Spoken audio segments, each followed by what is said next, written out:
appreciate it.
Good morning, good day. It's time to begin our morning class. This is the this is the last lesson in the material that we've provided for the quarter on the book of Daniel. We've been studying Daniel for the past 13 weeks. We took time to look at the individual chapters and consider the messages and the events that are contained within. I've found this to be a challenging study. I've learned from your comments. I've learned from my preparations. I've learned, and I hope I have greater insight into the book of Daniel, what the message that the Spirit's preserved there for us. And I hope that you do as well. I appreciate all the encouragement that you've given, the not only your participation, but your follow-up questions, the encouragement, the suggestions that you made about conducting the class smoothly. I've taken those to heart and tried to incorporate as many of them as I can. But I especially appreciate your individual encouragement to me. This is what you've explained to me that you've gotten from the lessons, and your cooperation as we walk this trail, as we walk this journey over the past 13 weeks. I'm very appreciative of that, and hope that you're. Not only that you've taken the things that we've discovered, the things that we've learned and talked about in class to heart and will meditate on them, but you'll also continue, that you'll be emboldened, actually, from our study together in the book of Daniel. Look at other of maybe the books that you haven't visited as often.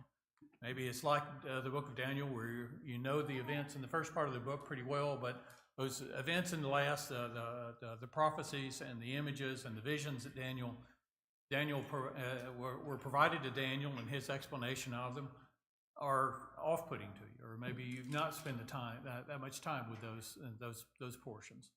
And I hope that you would be encouraged to maybe spend a little bit more time with maybe some of the minor prophets or other of the books of the Bible that you haven't spent as much time with, and just patiently and orderly study them.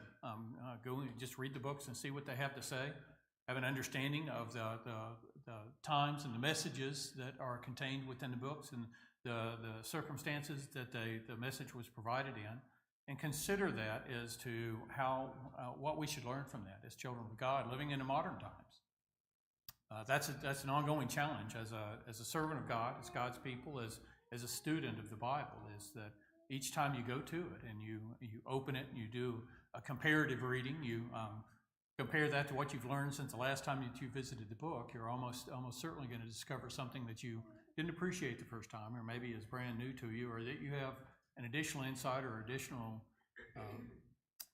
abilities to understand that you didn't have the last time that you looked at it. And so that it's truly studying the Scriptures is an evergreen activity, and I appreciate the time that you put into that this quarter as we've studied the book of Daniel. Let's start with a word of prayer. Our Father in heaven, we are thankful for all the ways that you are mindful of us. We're thankful especially for the life, and not only the life and health that we enjoy this day, and the day that you put before us, but the opportunity that we have to consider things from your word together. We pray that this time will be fruitful, and it will be beneficial to us, and we'll be able to understand your word better at the end of it.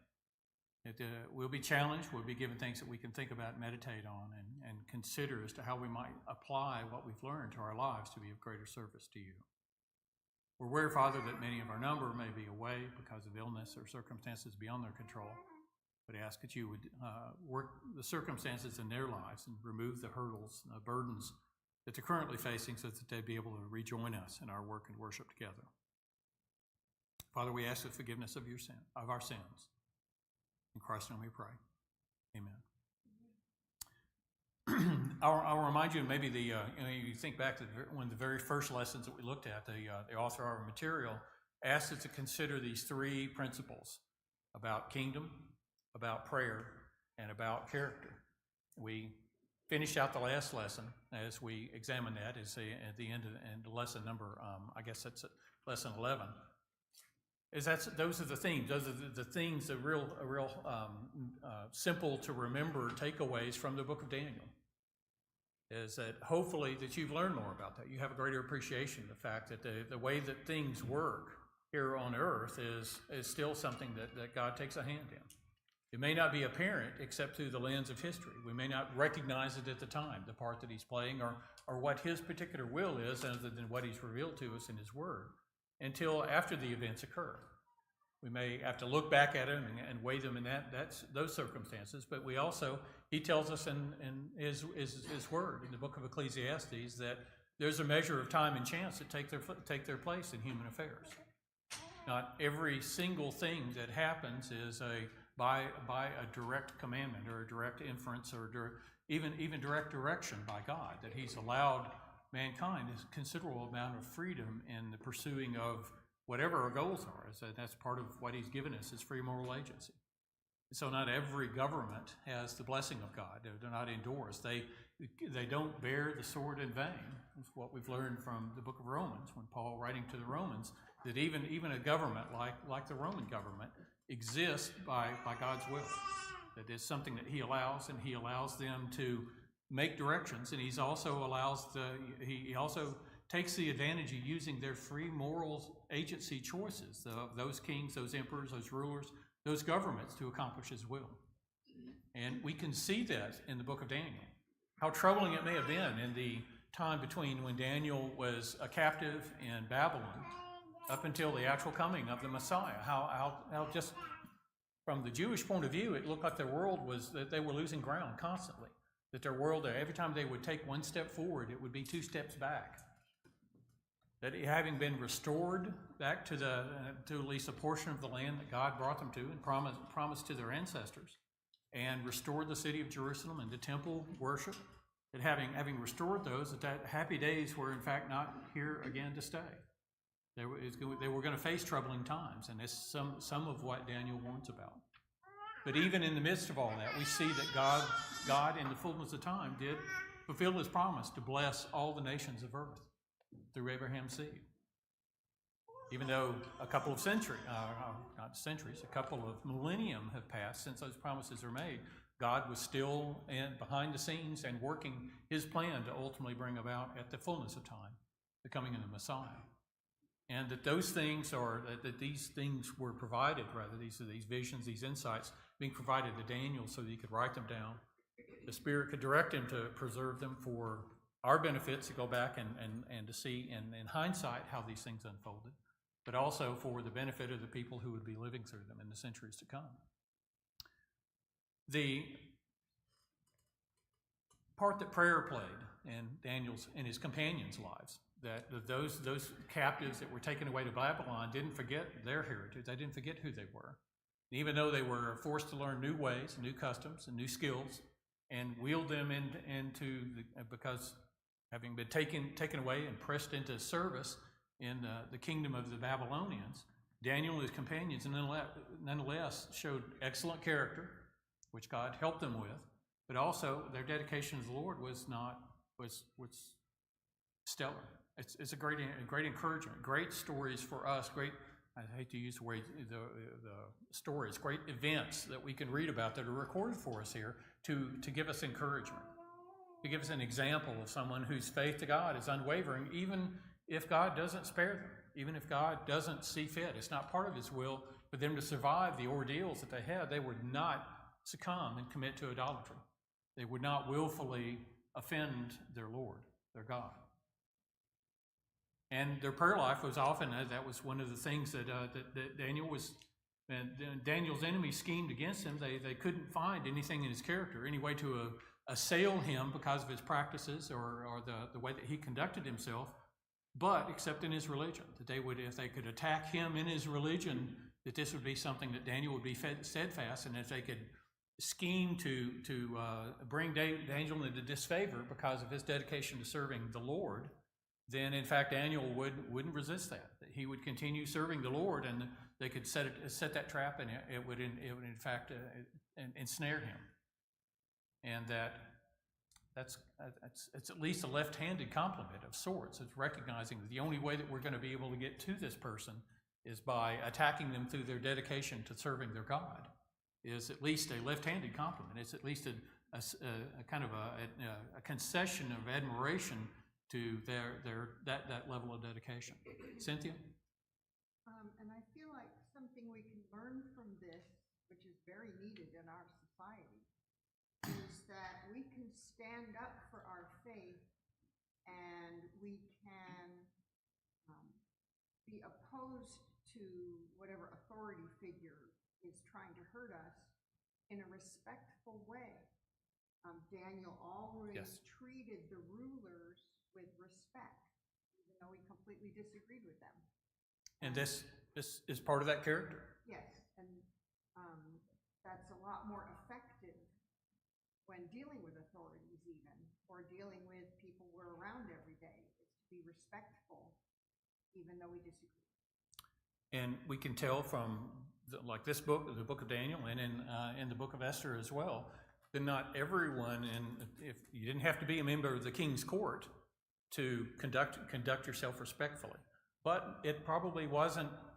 There were probably some Jews that didn't enjoy the privileges that Daniel and his companions did, that didn't fare as well, that weren't delivered in such a spectacular way, or maybe had more struggles and more difficulty of avoiding the disdain that the Chaldeans may have had for the people that they captured and carted away to serve them. Daniel was, and his companions, no matter what privileges they afforded, no matter what accolades they got, were still prisoners. They were still indentured and serving in a place that they didn't choose. They weren't living the life that they had mapped out for themselves, but were having to make do and make adjustments. And that they were able to do so with aplomb says that it's a reflection, I think, of the dependence on their Lord. So these are good things that we ought to dwell on, that we ought to think about. And even I'm reminded, and that Daniel is associated with Job and with Noah, and that's in the statement that Ezekiel made, that even if Daniel and Job and Noah were living in the cities or were alive at the time, or faced with these kind of circumstances, that the city wouldn't be spared. And that's lofty companion. That's lofty company to be considered with Daniel with, and so that merits our attention as well. One thing that I think that we, and this lesson brings us to, is a comparison. That Daniel does, the book of Daniel does, and its visions that are provided, use this apocryphal language. This kind of and Daniel serves, I think, in many ways, as something of a primer for the later books, or the later instances in which God would use these kind of fantastic visions to convey what His will was, what His intentions were. And particularly in the book of Revelation, there's a lot of common touch points here. And it's interesting in this lesson to make a comparison to those. But I want to detour a little bit and ask and just get your thoughts as to why communicate in such a murky way? Why not be just clear and upfront? And why didn't God just tell us what He was intending to do in a satisfactory level of detail, of course, something that would satisfy our curiosities? Why would He communicate with His people in such an indirect fashion, do you think?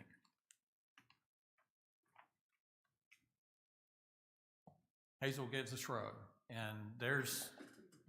ultimately that's the correct answer, because God doesn't really explain this very much. It's many of the places we would look to as authority. There are scholars and people and commentators that have been studying the scriptures for a long time, and they share the conclusions that they make with it, but they're just ordinary folks too. They may have been at it a little longer than you are, but they are at their heart just ordinary people who have spent a lot of time studying the Bible and are sharing what their conclusions are. Cynthia? I can't answer your question either, but it makes me think about Jesus and the parables, why he used kind of a sideways way to explain things. And we can recognize a lot have been written about that, again, by the commentators and scholars and such, and realize that with the parables, if you're looking for a way of pinning Jesus' language as some kind of a dangerous radical or a seditionist, that the parables are difficult to use as evidence against Jesus. After all, they're kind of fanciful tales and don't seem to be overtly hostile in any fashion.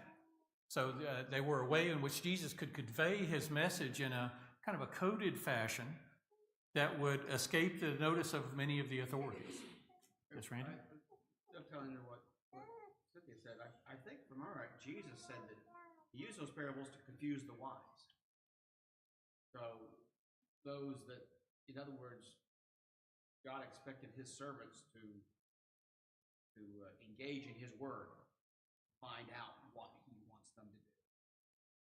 And I think in the confusing of the wise there, it's not to mislead them, but rather that if they were trusting in their own wisdom, if they were, entered into the equation figuring that they were already the smartest people in the room, that the parables weren't going to help them, we're not going to reinforce that.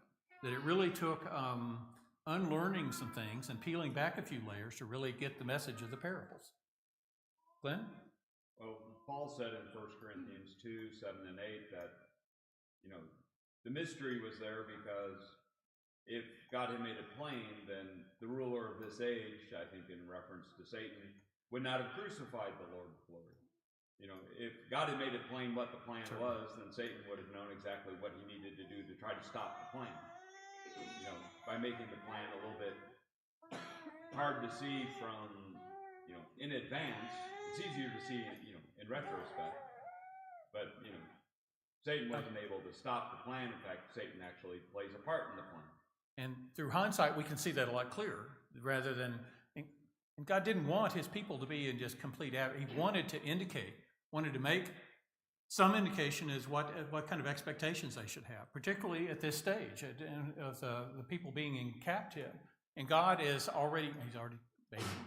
he's already announced to Jeremiah, and as Daniel discovered, about the captivity being of a period of 70 years, that the captivity would end, and a remnant would return, as he's already promised through his prophets.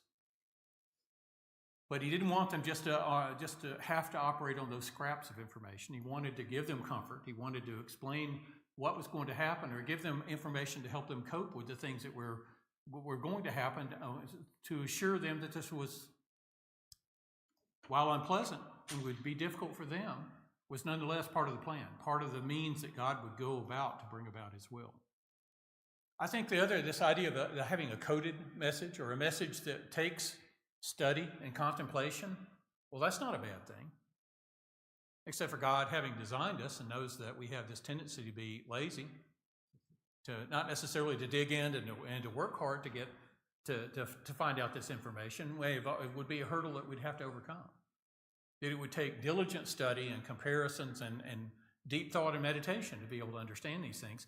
And even at the point of the end of the 6th century BC, or at the changing over of the guard between the Babylonians and the Medes and the Persians, based on the information that they had at the time, God's people would still struggle to understand. Even Daniel didn't understand.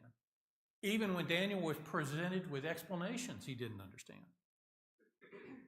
But he was directed by the Spirit to write this down for people's benefit.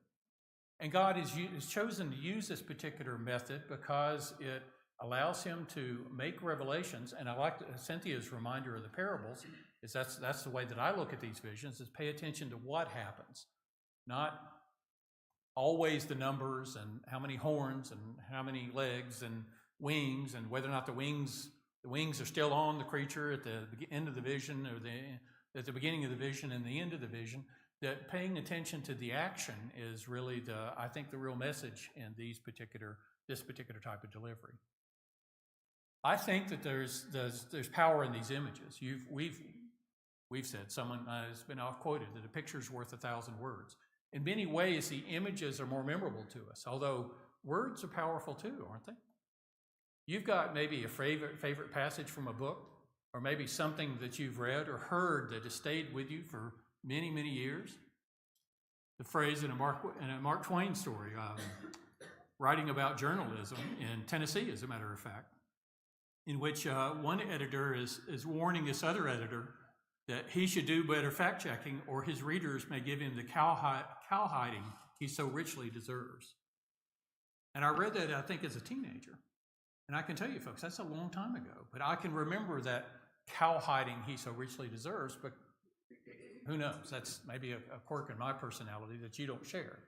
But words are memorable too. But images have a power that we shouldn't discount. And in these visions, the words aren't the power, the images are the power. I can also vividly remember, I think its audience, not going to do a show of hands or anything like that, but there was, in the last part of the last century, there was a struggle underway between the world powers and the philosophies and the economic systems that surrounded democracy and that of communism. And this war was largely behind the scenes. It involved subterfuge and misdirection, and lots of effort was being put into it. It was called the Cold War. And some of you remember that. It's not talked about very much anymore. You may find novels and stuff that were still written about it, but I can remember growing up in the midst of the Cold War. And that struggle that was going on, where there's always this feeling of uneasiness. How close are we coming to outright conflict, open conflict, rather than this behind the scenes and subterfuge type of struggle.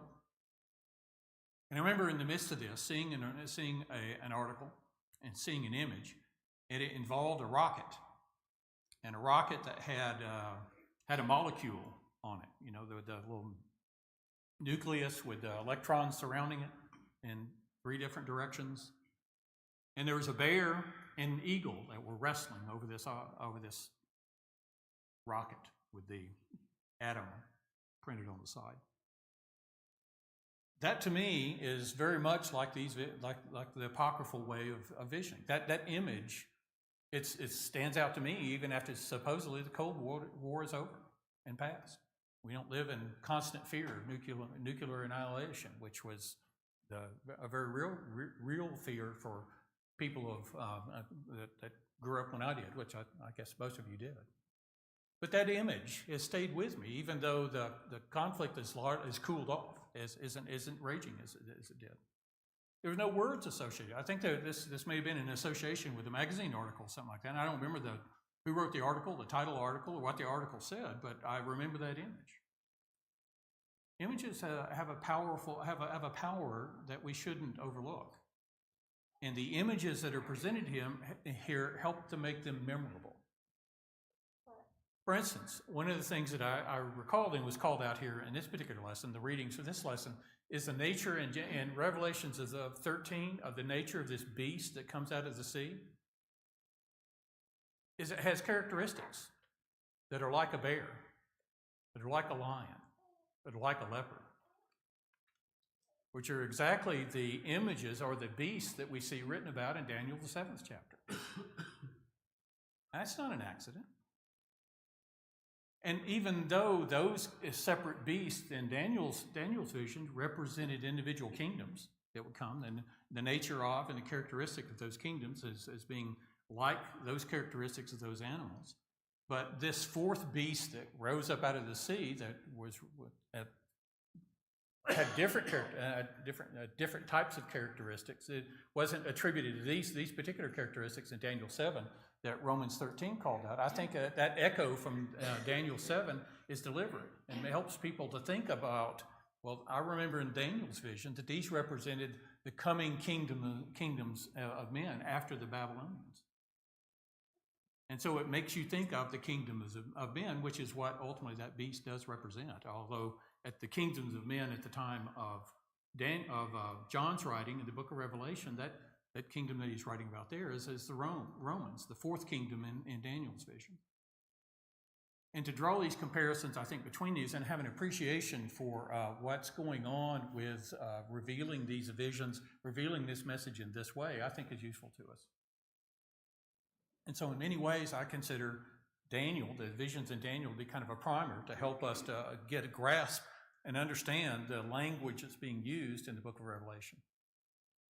And so as a Bible student, if you've never studied either book, then they're going to be perhaps harder to understand, more frustrating to understand than if we take the time to discuss them in the way that we've been doing over the past few weeks. Hopefully, we'll have a better understanding. We won't be as intimidated by those books and the way that they're relaying God's word to us, and to look in them genuinely to see what God's trying to say.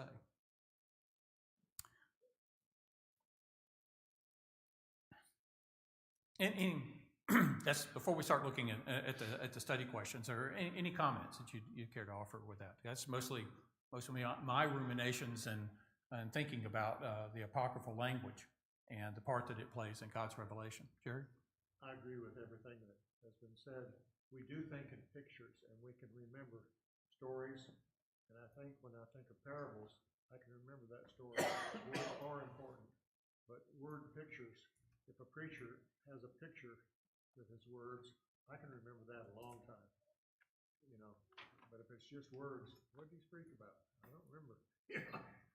And that's maybe the way that we're wired, that we are visual creatures as well as we're language and learning creatures, creatures that use tools. We have all those facets, but there is something about pictures or something about images that remain very memorable for us. And I think that's one of the keys or one of the notes that God's trying to hit when he's revealing information in this fashion.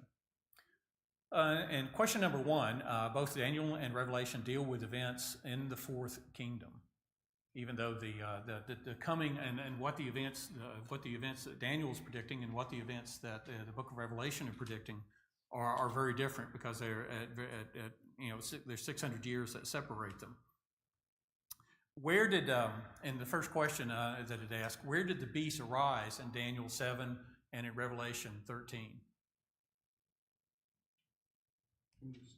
In the sea. Is there a particular, you think there's a significance to that? Or is it just a reminder that this is in fact what Daniel was talking about? I think there's a great significance to it, because throughout the biblical narrative, particularly beginning in Genesis chapter 1, the sea is chaos. It is disorder. And it is from that disorder, that chaos, that the beast, which is empires, rise. And it certainly doesn't appear that it's that the chaos aspect. It might even suggest to people that it's not even God controls it, but God is in fact illustrating by this narrative of these visions that there is a control, that He is exercising that is part of the plan. And it may seem like, well, God didn't anticipate the Greeks. Alexander just threw a wrench in the gears of God's plan, and how is he going to recover? Well, no, as it turns out, God's announcing even before before Greece was anyone, was a power to be reckoned with. Daniel, through the book of Daniel, we find that they're being identified, and that they are in fact part of that plan. And it may be chaotic and it may be difficult to understand, but it is not catching God off guard.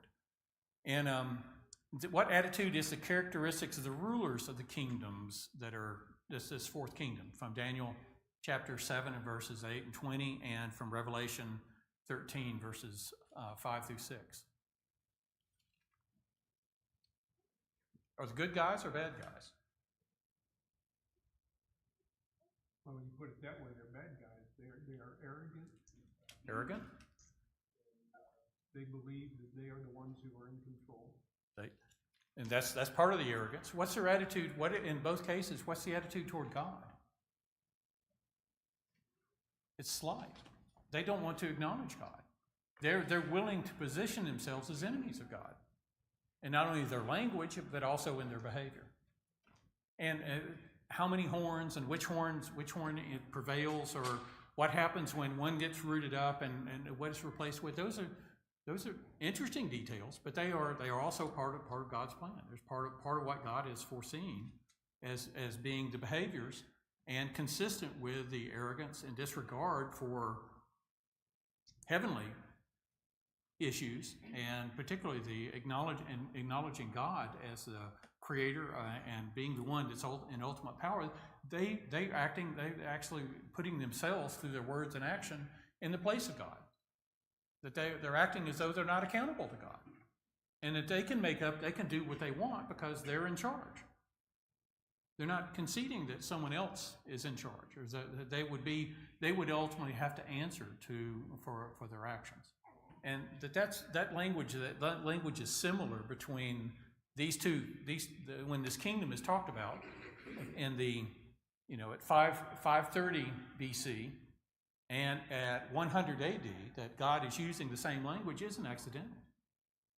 It also helps us to realize that what you think about and there's dispute about the authorship of the book of Daniel with many professed Bible scholars that think that much of Daniel, and particularly these later chapters, was inserted later on. That Daniel wrote the core part of it from his journals in the first part of the book, but then later on, because of the accuracy and what's revealed in these visions, somebody who must have experienced it, someone who is able to go back and fill in these things and provide this kind of information, somebody that's looking back through history could provide this information, because it would have been impossible for Daniel to know that.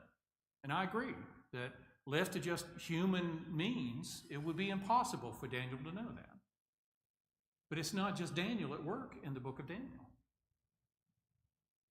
We're told at the very outset, Daniel and his companions are dedicated to serving God. They're not changing their diet. They're not changing their lifestyle. They don't want to deviate from what God's given them as to what's pleasing to Him. At the very outset, the acknowledgement of that God is not only exists, but He wants to be served and expects to be served, and particularly by His people, is the underpinnings of the book of Daniel. And the source of where Daniel and his companions run into most of their conflict, isn't it? These rulers are not going to be considerate of that. They're not going to be of the mind of Daniel and people like him. They're going to act and behave as though they don't think that there is a God, or that they don't believe in the God that Daniel serves. And that's going to be borne out in their language and their behaviors. Both Daniel and Revelation speak about coming persecutions. When the people return back to the land, as was promised, one of the messages that, and again through the vision of these weeks that I think Tim covered in chapter 9, that when you return to Jerusalem, things won't be as they were before. And that's announced to them way before Cyrus is in power. That's announced to them before they're going to be given even permission to go back. That set expectations is that this is not going to be the return of David and a Davidic kingdom when you return to Jerusalem. Matter of fact, that after the building of the temple, you may recall there were some who were alive who saw the temple that Solomon built, and then saw the restored temple, and they wept because it wasn't as glorious, it wasn't as spectacular, it wasn't as impressive. It wasn't as, it was the temple of God. It was built to that specification with the right dimensions and with the right furniture in it and with the right purpose, but it wasn't as glorious as the days of David and Solomon. And so that message that things would not be the way that they were, that things would change for them as the people of God, was contained within David's message. Particularly when it's talking about this first century time and under how God's people would fare under Roman rule. It was a time in Revelation 3 that we're reminded that there were going to be significant persecutions. And some of that persecution was directed specifically at Christians because they were Christians. They were a convenient scapegoat. They were convenient people to blame. There were rumors that were circulated about them being cannibals or eating their children and things like that would cast them in disfavor with the Roman populace. They were largely misunderstood by the Roman populace and by their leaders in handling them, and that's been borne out and would be characteristics of that particular time.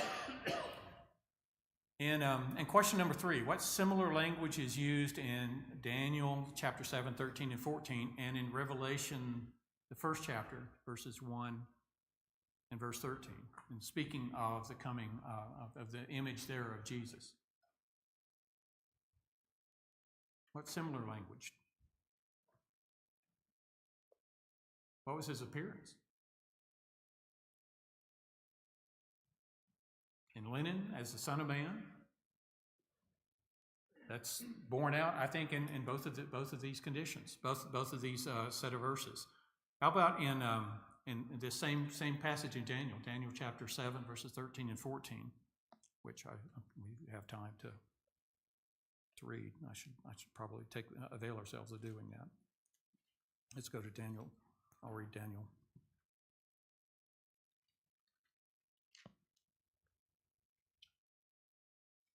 I hope.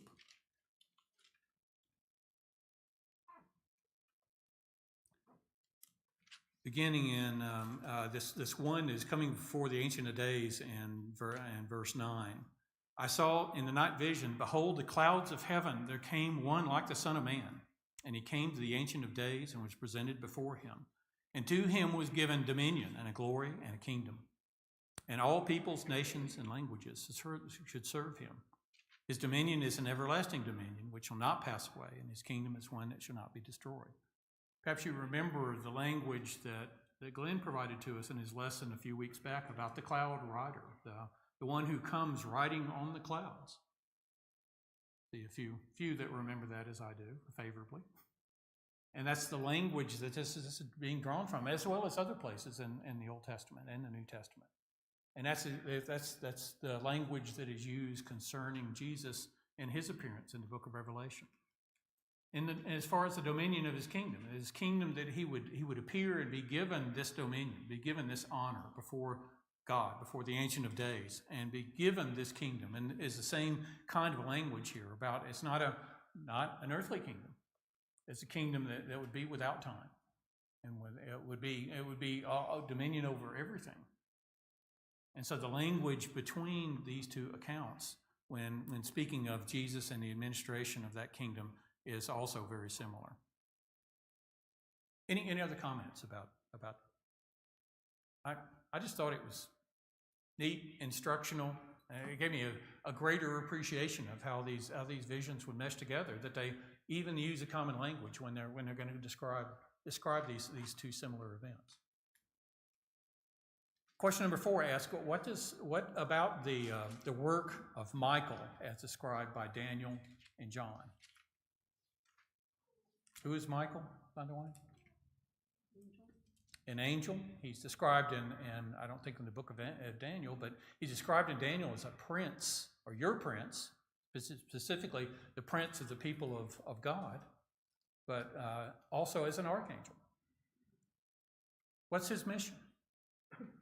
Where is he working? Is he battling in the armies of man? What does Daniel say in Daniel chapter 10 about, and in Daniel chapter 12 verse 1 about what Michael is doing? Watching over the people. Watching over the people in governments.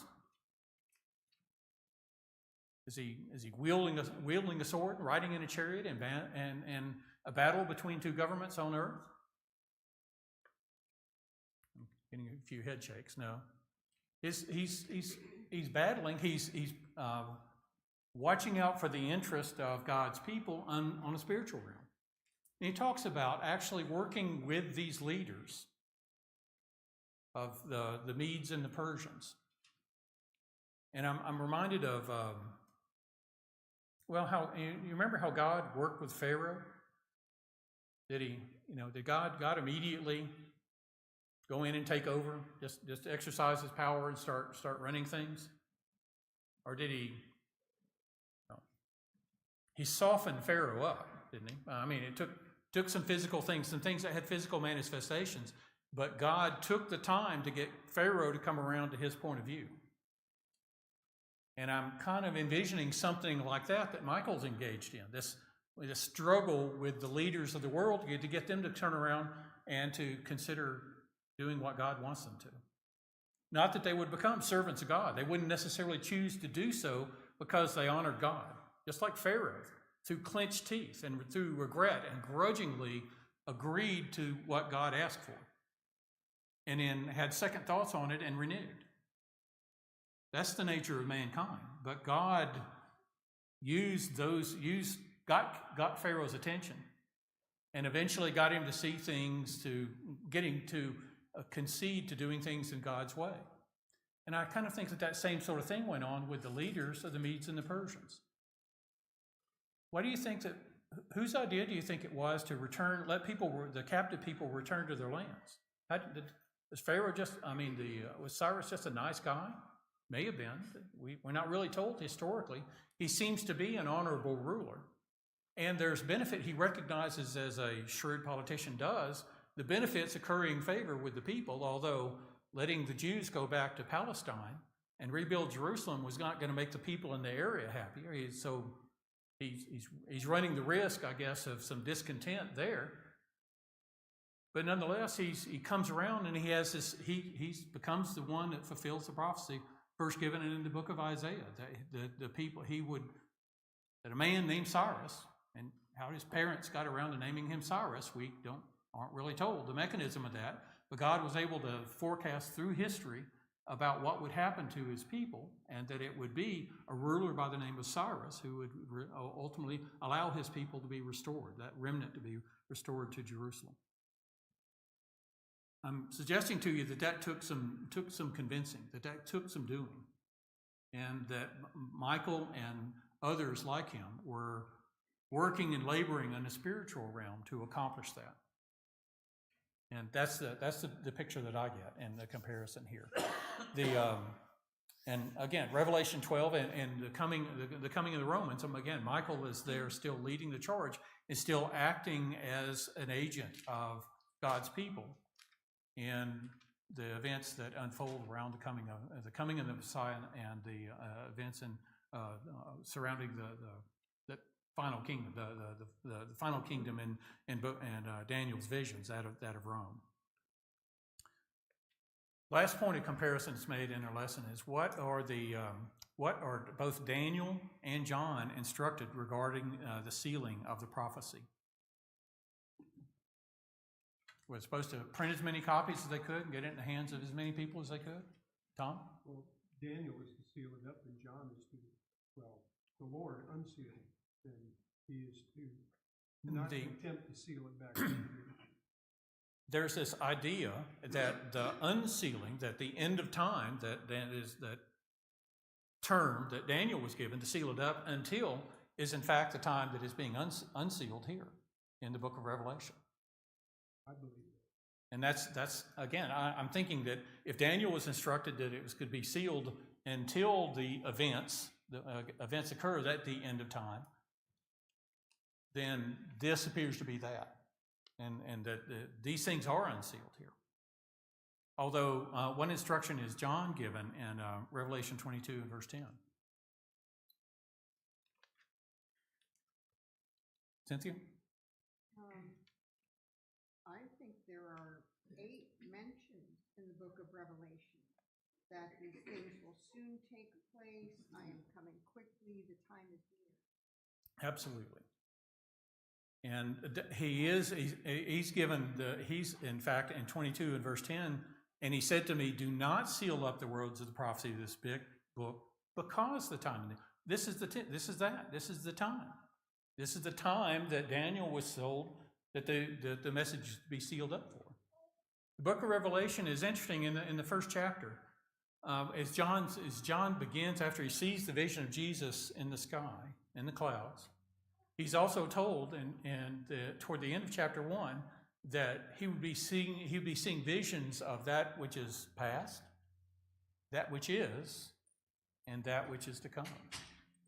The book identifies. I mean, it's not all future history.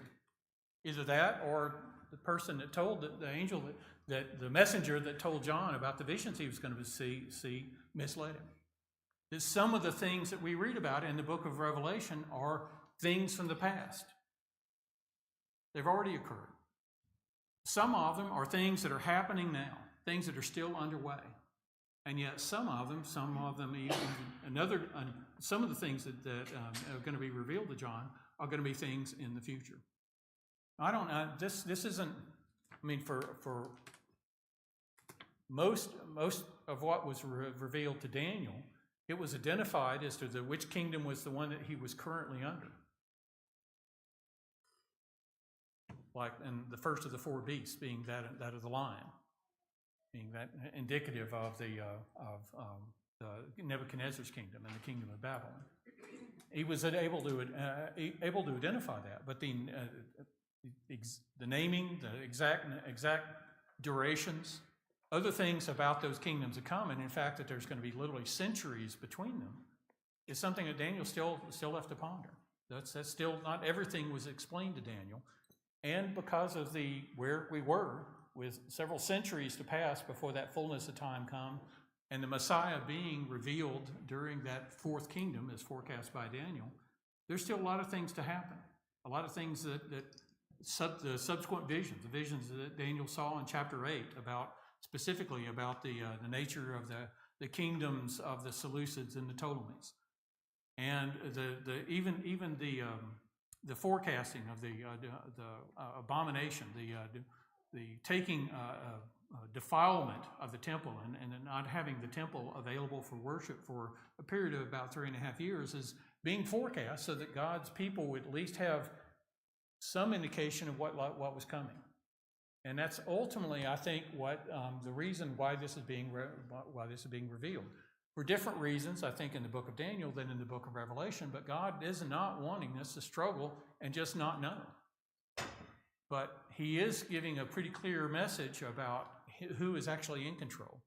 That he is not only able to forecast these things, he's actually able to influence them and to make them happen. And in the midst of it, to bring about his will, all in the fullness of time. I think that this is a useful thing, a useful way of being able to look at this language in the book of Daniel. I hope that it's been a profitable study for you. The books for our coming quarter are in the back on the rolling cart and at the rear auditorium. Please pick one of those up, and we'll begin that next Sunday. Thank you.